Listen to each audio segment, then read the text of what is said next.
አክብሬያለሁ። ቁልፉም እጄ ገብቷል። አሁን ቃልን ጠብቅ። የሚቀድም መስሎኝ ነበር። እውነትም ቃል እውነቴን ልቀቃት።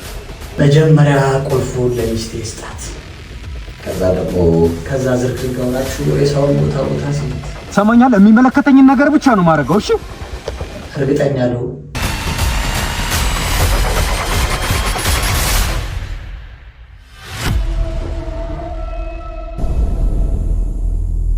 ሰጥቼልሃለሁ ቃል። ቁልፉን ተቀብያለሁ። አዎ እሺ።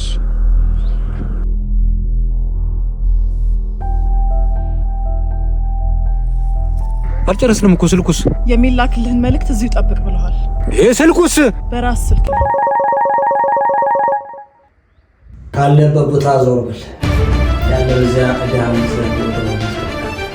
አንተ ደደብ እህቴስ? ሬሳውን ባድራሻ ልኬልሃለሁ። አንተ እንደሚሆን አድርጎ። አንተ ደደብ ምንድን ነው ያረካት? አንተ ደደብ እህቴስ